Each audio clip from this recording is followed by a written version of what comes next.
कोई मुझे बताएगा कि टाइम से आप क्या समझते हैं, या how will you define the time?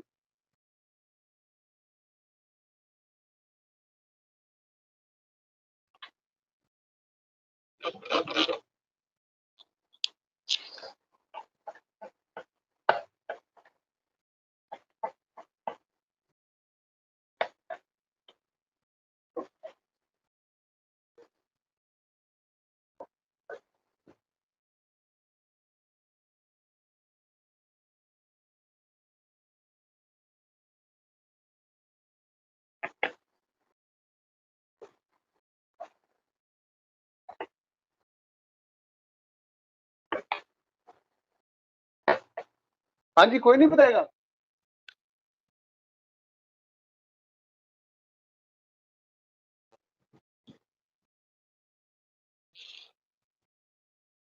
क्या हो गया, सबको शाम सूख गया है, सब सोए हुए हो?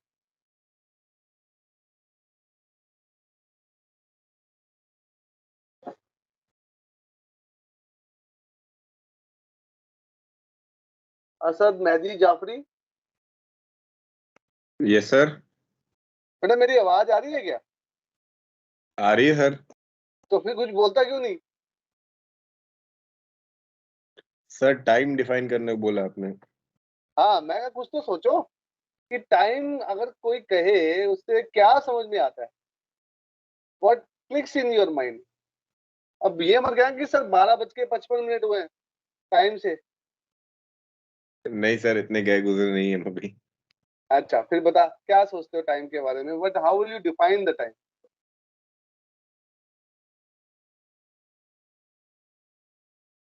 सर मुश्किल है ना? टाइम एक स्केलर यूनिट है जिसमें सब कुछ मेजर किया जाता है, ये जो भी इवेंट्स होते हैं from day to night.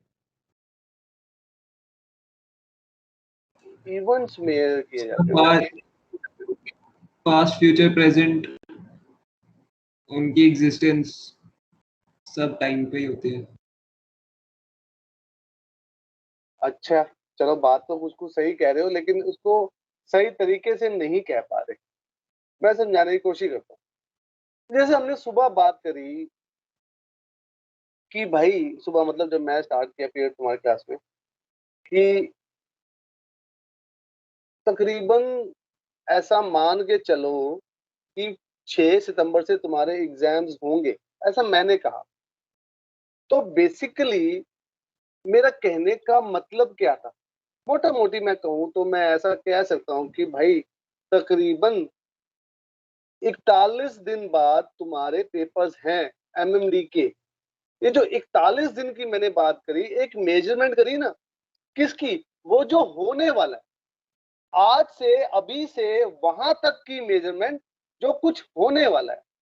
Similarly अगर मैं ऐसा कहूं कि तुम्हारे तकरीबन 3.5 महीने एआरआई में हो चुके हैं, अगेन मैंने क्या करा, जिस दिन तुमने एआरआई ज्वाइन किया था वहां से आज तक की एक कैलकुलेशन करी पास्ट की, जो कि हो चुका है। तो time is basically what, it is a measurement. एक एक कैलकुलेशन है। एक कैलकुलेशन है किसकी? वो जो होने वाला है, और या फिर जो हो चुका है। It's a measurement of an action और अ कंडीशन दैट एग्जिस्ट। यानी कि जो होने वाला है या जो हो चुका है, वहां तक की एक कैलकुलेशन। अब अगर हम ये कहना चाह रहे हैं कि ये कैलकुलेशन है, तो लॉजिकली हर कैलकुलेशन की एक खास बात होती है कि उसकी एक यूनिट डिफाइन होती है। क्या ये बात सही है? Yes sir. तो जिन्होंने ये बात सोची समझी, उन्होंने ये भी सोचा कि भाई, टाइम की भी कोई यूनिट होनी चाहिए। इस बात को समझते हुए उन्होंने डिसाइड किया कि क्यों ना हम टाइम की यूनिट एक दिन रख लें। एक दिन मतलब द डे। और दिन कैसे डिफाइन करें, वो भी उन्होंने सोचा। कैसे सोचा? उन्होंने कहा कि भाई, हमारी जो धरती है, तो अर्थ है, वो किसी चीज के रेफरेंस में, स्पेस में रोटेट करती है। और उस अनडिक्लेयर्ड चीज के रेफरेंस के हिसाब से कुछ देर के बाद घूम करके 360 डिग्री घूम करके फिर दोबारा उस चीज से इन लाइन हो जाती है। जितना टाइम ये उस चीज से दोबारा इन लाइन होने में लेगी उसको हम द डे कहेंगे। कितने लोगों को मेरी बात समझ में आई? Yes sir. है ना? तो इट इज द डे की डेफिनेशन बता रहा हूं, लिखवा दूंगा बाद में। It is the interval in time between two successive meridian passage of a heavenly body over the same meridian. कहने का मतलब क्या है?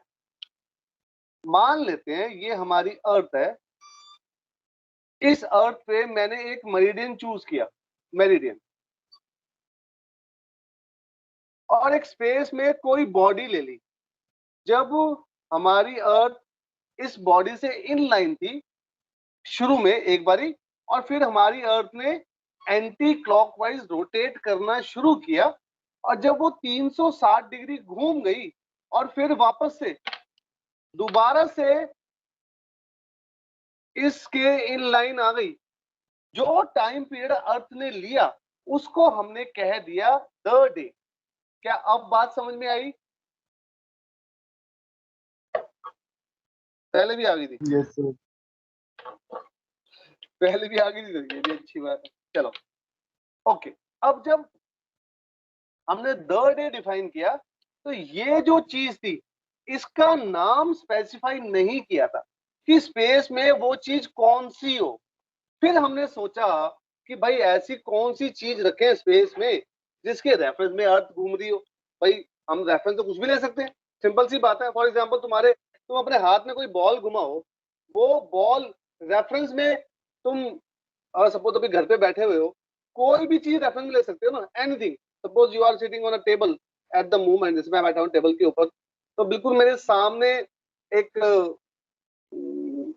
नोटिस बोर्ड है, उस नोटिस बोर्ड पे कुछ चीजें रखी हुई है, लगी हुई है। मैं किसी भी चीज के रेफरेंस में अपना बॉल को घुमा सकता हूँ, इट कुड बी एनीथिंग। तो शुरू में हमने डिफाइन नहीं करा, अब बात आएगी वो चीज को कैसे डिफाइन करें, कौन सी चीज होनी चाहिए बेस्ट पॉसिबिलिटी। तो हमने सोचा कि वो जो चीज थी, ये वाली चीज जो पहले डिफाइन नहीं की थी, उसको हमने डिफाइन किया। हमने सोचा वो चीज होनी चाहिए something which is on the equinoctial और हमसे बहुत दूर हो। तो उस पॉइंट ऑफ व्यू से हमने इस यूनिट को मॉडिफाई किया और नाम दे दिया साइडीरियल डे। साइडल डे मतलब अब ये जो चीज थी उसको मैंने डिफाइन कर दिया, वही जो काम पहले हुआ था उसको मैंने स्टार से या बॉडी से रिफर करके एरीज कह दिया। सिंपल फंडामेंट है ना। इससे जो हमने दिन बनाया उसको कहा साइडीरियल डे। कितने लोगों को बात मेरी समझ में आ रही है साइडीरियल डे वाली? आ गई सर। समझे आ सर। गई। Just for your information. चलो पहले मैं एक चीज और बोल दूं फिर इस बात पे वापस आता हूं। ये जो साइडीरियल डे हमने बनाया ना, ये सबसे बेहतरीन, the best unit of day थी। क्यों? क्योंकि ये क्वांटिटी बहुत दूर थी और फिक्स्ड क्वांटिटी है। इसकी वजह से जो हमारी यूनिट बनती दिन की, साइडीरियल डे के हिसाब से यूनिट बनती, वो सबसे बेहतरीन और बेस्ट यूनिट होती।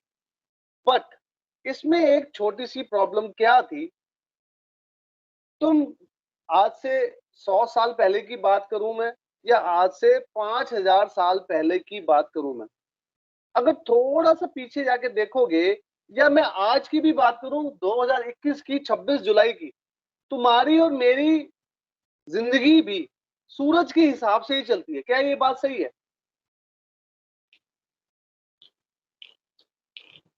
हाँ सर। सूरज के हिसाब से क्या चलती है बताओ? टाइम के हिसाब से देखते हैं और कुछ। बेसिकली पॉइंट ये है कि हम जब डे लाइट हो जाती है तो हम उठ जाते हैं, नॉर्मल डे टू डे के काम करते हैं, है ना। और जब रात हो जाती है, जब डे लाइट छुप जाती है, तब हम सोने की तैयारी करते हैं, सो जाते हैं, है ना। ये जिंदगियां ऐसे ही चलती है मोटा मोटी। बट हाँ, हम जब जहाज पे होते हैं तो हमारी चीजें थोड़ी सी डिफर कर जाती है, बिकॉज हम लोग एक इंडस्ट्री में, एक सर्विस में है जहाँ 24 घंटे काम होता है। अदरवाइज नॉर्मल इंसान का मतलब ये हो गया, कोई दूध वाला है, कोई ऑटो वाला है, कोई मेट्रो वाला है, मेट्रो वाला तो नहीं कहूंगा, ऑटो वाला है, दूध वाला है, कोई टीचर है, कोई कारपेंटर है, कोई सफेदी करने वाला है। Mostly people, you can understand what I'm trying to say, they all work as per the day time, सूरज के हिसाब से ही काम करते हैं। तो ये जो साइडेरियल डे का कॉन्सेप्ट हमने बनाया था, यानी एरीज को रेफरेंस लेके हमने जो यूनिट बनाई, वो हमारा मिसमैच हो रहा था प्रैक्टिकल से। थ्योरी तो सही थी, बट प्रैक्टिकल से मिसमैच हो रहा था। तो किसी ने सलाह दी कि भाई आपने साइडेरियल डे बनाया, उसमें अगर प्रॉब्लम आ रही है तो क्यों ना सूरज के हिसाब से दिन बना लें। बोले ठीक है भाई। तो हमने एक नई यूनिट बनाने की कोशिश करी, सोलर डे, यानी सूरज के हिसाब से। मैंने जानबूझ करके ये डैश डाला, बताऊंगा क्यों, बाद में बताता हूँ। सोलर डे, तो हमने कहा भाई ठीक है, तो सूरज के हिसाब से हम अपनी जिंदगी बना लेते हैं। अब जब ये कॉन्सेप्ट बनाना शुरू किया हमने सोलर डे के हिसाब से, तो टेक्निकली उसमें एक प्रॉब्लम आ गई। क्या प्रॉब्लम आ गई अभी समझते। हमारी जो अर्थ है ना, वो सूरज के चारों तरफ रिवॉल्व भी करती है। सो एक पर्टिकुलर डे जब अर्थ पे ये मेरिडियन मैंने चूज किया, ये एरीज के भी इनलाइन था और सन के भी इनलाइन था। अब हमारी अर्थ ने रोटेट करना शुरू किया। रोटेट करना जब शुरू किया, 360 डिग्री जब हमारी अर्थ रोटेट कर गई, तो 360 रोटेट करने के बाद हमारी अर्थ अपने इलिप्टिकल ऑर्बिट में थोड़ा सा नीचे भी आ गई, यानी कि अर्थ की रेवोल्यूशन वाली मूवमेंट भी हो गई। तो 360 डिग्री मूव करने के बाद जब ये मेरिडियन वापस इस लाइन पे आया, तो ये एरीज से इनलाइन तो हो गया था, बट सन से इनलाइन नहीं हो पाया। सन से इनलाइन होने के लिए इस अर्थ को थोड़ा सा और रोटेट करना पड़ा, इतना 1 डिग्री, रफली 1 डिग्री एक एंगल रोटेट करना पड़ा। और इससे जो यूनिट बनाई हमने, उसको कह दिया सोलर डे। अब अगर ये जो घूमना और ये उतरने वाला गेम था और फिर रोटेट करने वाला गेम था, वो होता तो हम सोलर डे से ही अपनी गाड़ी चला लेते। बट प्रॉब्लम क्या थी, ये जो 360 प्लस थीटा की मूवमेंट है, मान लेते हैं आज के डेट है 26 जुलाई, 25 से 26 जुलाई के बीच में 360 प्लस थीटा है, तो 26 से 27 में 360 प्लस अल्फा होगी, थीटा नहीं रहेगी, चेंज हो जाएगी। और बताता हूँ क्यों। 27 से 28 में 360 प्लस बीटा हो जाएगी। यानी कि एक यूनिट की सबसे खास बात क्या होती है, उसकी वैल्यू फिक्स होनी चाहिए। ये वेरिएबल हो रही है, इसका मतलब अब ये वेरिएबल क्यों हो रही है वो समझते हैं। अगर हमारी अर्थ सर्कुलर पाथ पे मूव करती, सर्कुलर पाथ पे, तो ये एंगल हमेशा सेम रहता 2 दिन के बीच में। बट क्योंकि हमारी अर्थ इलिप्टिकल पाथ पे मूव करती है, इलिप्टिकल पाथ पे, तो एक पेरिहीलियन टाइम आता है। पेरिहीलियन जब धरती नजदीक होती है, जब धरती नजदीक होती है सूरज के, वो टाइम आता है जनवरी में, हमेशा पेरिहीलियन बोलते हैं। उस पॉइंट पे धरती की जो स्पीड है मूवमेंट की, एंगुलर वेलोसिटी जो है, वो तेज हो जाती है, तो ये एंगल छोटा हो जाता है। और जब हमारी धरती सूरज से दूर होती है, उसको एपहीलियन कहते हैं। नॉर्मली वो टाइम जुलाई में आता है, तब हमारी धरती की स्पीड कम हो जाती है। और अगर लॉजिकली कहे तो through out this elliptical path the speed of the earth is not constant. इसका मतलब सूरज के हिसाब से हम अपनी यूनिट ऑफ डे नहीं बना सकते थे। तो ये जो सोलर डे का कॉन्सेप्ट था उसको हमें मॉडिफाई करना पड़ा। क्या ये बात समझ में आई? यस हाँ जी, बाकी लोग भी बता दो यार, एक आध बच्चा बोल देता है, मेरे को समझ में आता नहीं है, कौन सुन रहा है कौन नहीं सुन रहा है। आ रही है बात समझ में? Yes sir, yes sir. Yes sir. कहानी की तरह सुनाओ या खाली नोट बनवा के डंडा खत्म?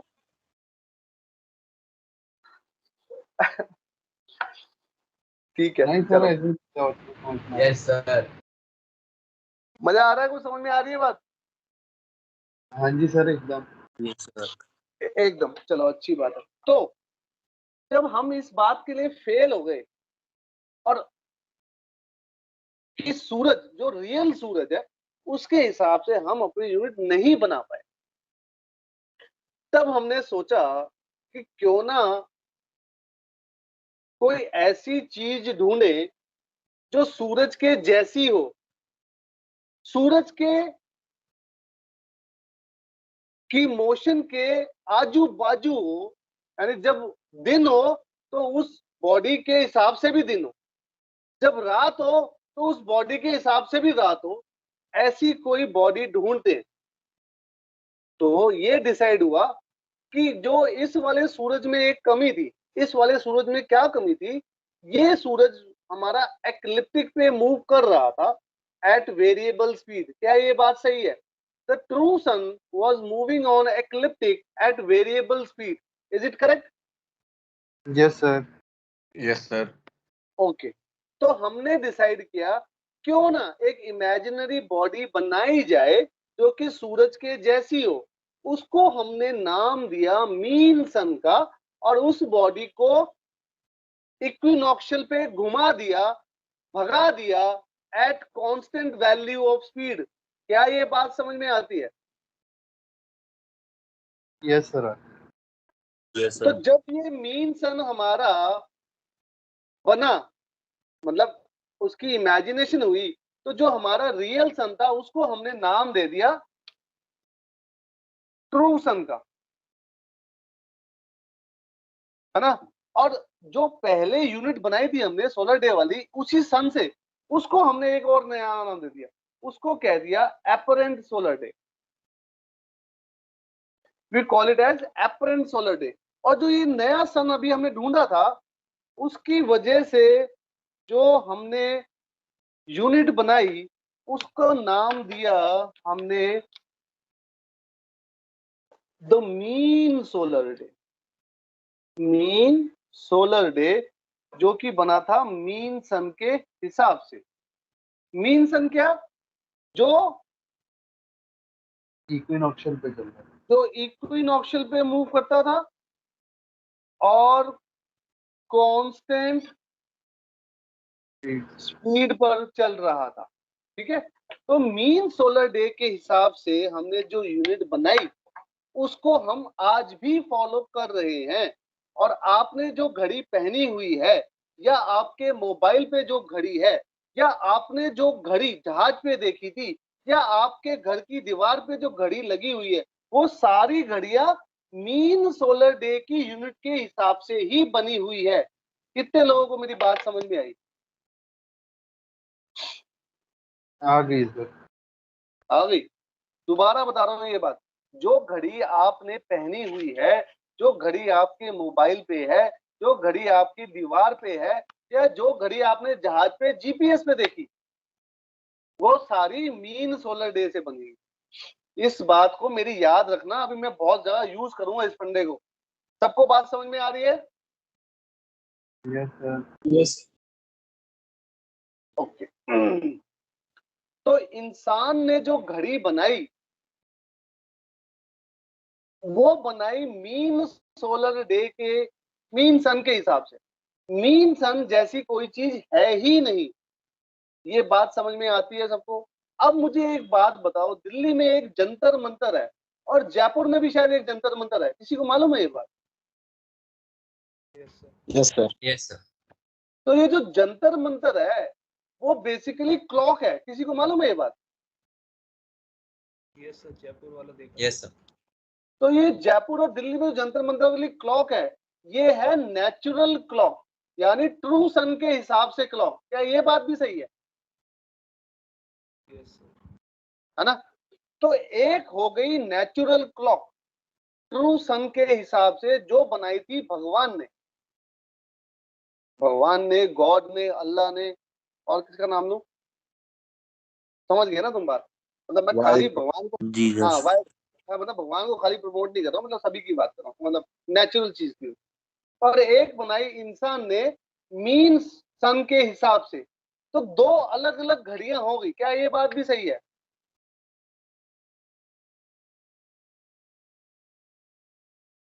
Yes sir.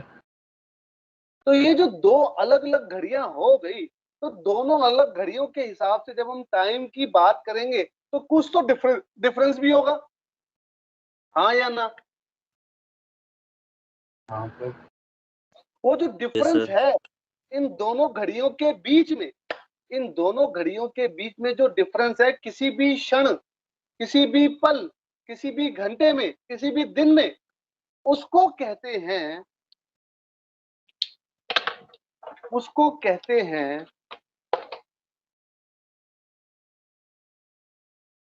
Equation of time.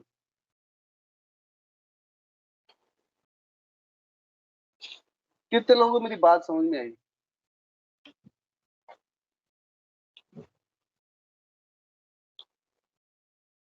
आ गई सर। हाँ भाई, अब ये इक्वेशन ऑफ टाइम है क्या चीज, अब इसको समझते हैं। कुछ बनाना है या मिटा दूं भाई बोर्ड पर से?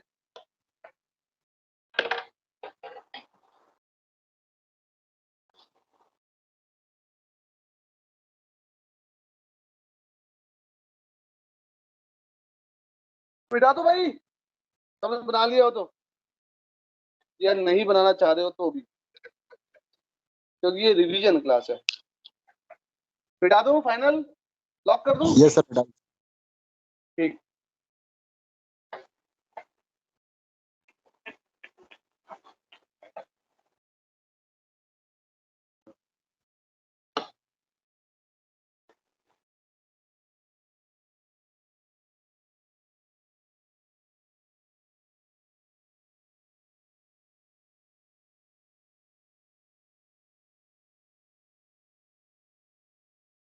चलो इक्वेशन ऑफ टाइम देखो क्या चीज है equation of time.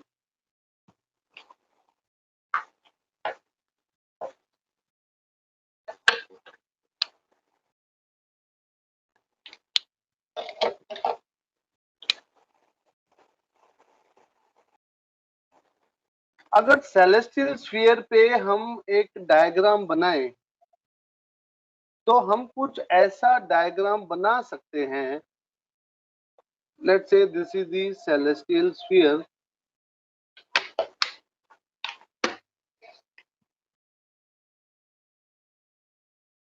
this is equinoctial,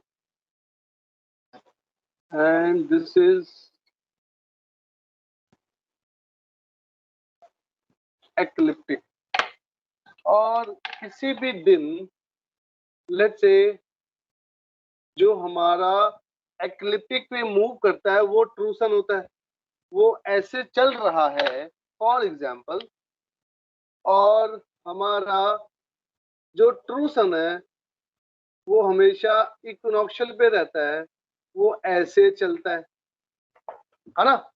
तो अगर हम नॉर्थ सेलेस्टियल पोल से, क्योंकि सेलेस्टियल की बात कर रहा हूं, एक मेरिडियन लाल सन से पास करूं साउथ सेलेस्टियल पोल को जाता हुआ, और एक मेरिडियन में ब्लू वाले सन से पास करूं, तो क्या ये एंगल बनेगा बीच में? ये जो एंगल बनेगा, इसी को ही इक्वेशन ऑफ टाइम कहते हैं, है ना? तो this is true sun, this is mean sun. कितने लोगों को बात समझ में आई?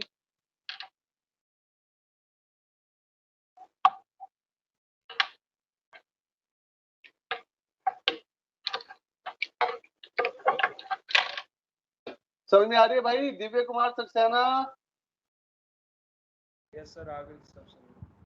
आ रही है? ओके। भाई जो मैंने अब तक बातें करी है उसके नोट्स भी हैं, तुम चाहते हो तो मैं लिखवाऊं या मैं बाईपास करके सिर्फ रिवीजन करा दूं?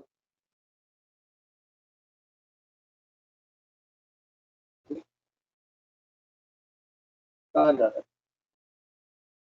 हाँ, लो जी, नोट्स बना लो फिर।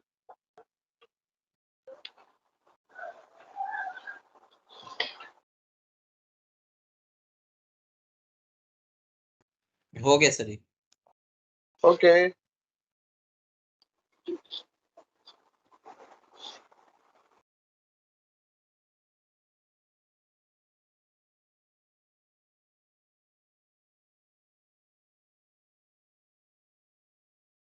हो गया सर।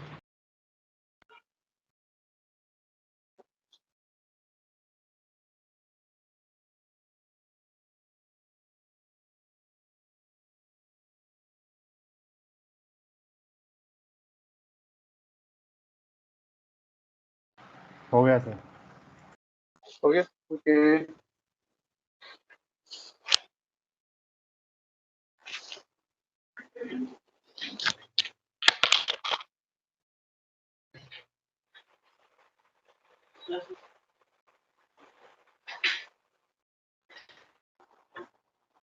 हो गया।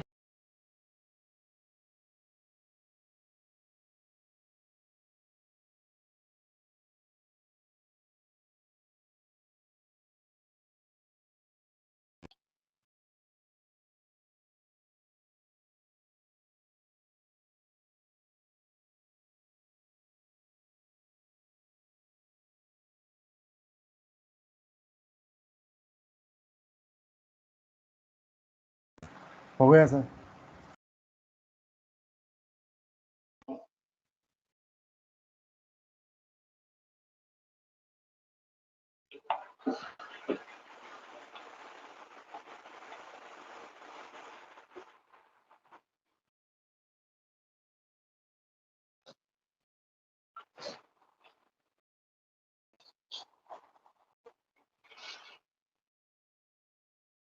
सर हो गया, चेंज कर दीजिए।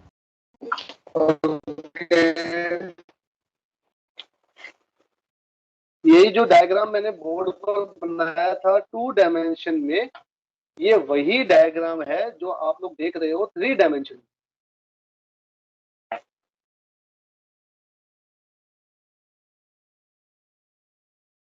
सिर्फ इस डायग्राम में जो आपकी स्क्रीन पर आ रहा है, मरीडियंस ट्रू सन और मीन सन से पास नहीं कर रहे। जो डायग्राम मैंने बोर्ड पर बनाया था उसमें मरीडियंस ट्रू सन और मीन सन से पास कर रहे थे और एग्जैक्टली इक्वेशन ऑफ टाइम हमारे को दिख रहा था। बट ये जो इमेजिनेशन है जो बोर्ड पे मैंने बनाया था, उसका रियल इमेजिनेशन आपकी स्क्रीन पर आ रहा है। Thank you sir.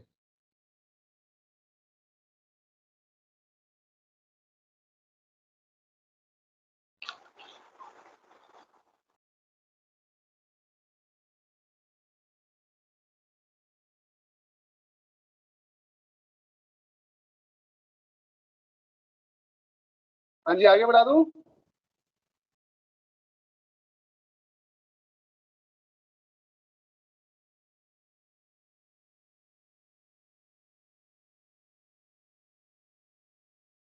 Yes sir. बढ़ा दिया भाई, बढ़ा दिया। हाँ जी, हो गया सबका? Yes sir. Yes sir. Okay. तो जो हमारी 2 घड़ियां थी, एक ऊपर वाले की और एक नीचे वाले की, एक ट्रू सन से बनी हुई और एक मीन सन से बनी हुई, day mean solar day define करने के बाद या अप्रैल सोलर डे डिफाइन करने के बाद हमारे को एक दिन में हमने 24 घंटे बनाए। जीएटी के भी 24 घंटे और हमारे मीन सोलर डे के भी 24 घंटे, दोनों घड़ियों के हिसाब से 24-24 घंटे।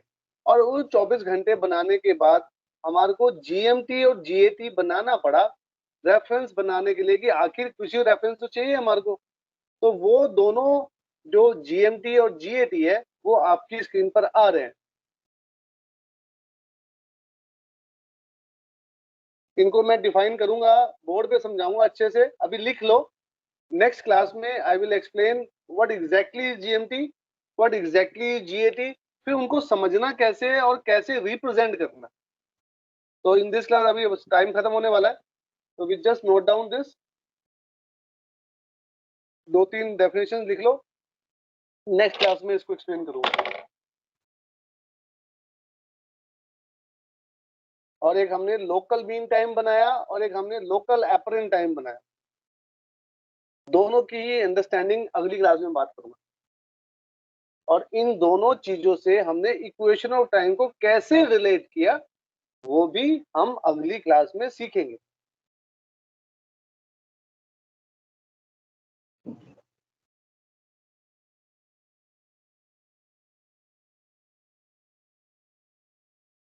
इसके बारे में बाद में बात करूंगा। और यहीं पे खत्म करते हैं क्लास आज की।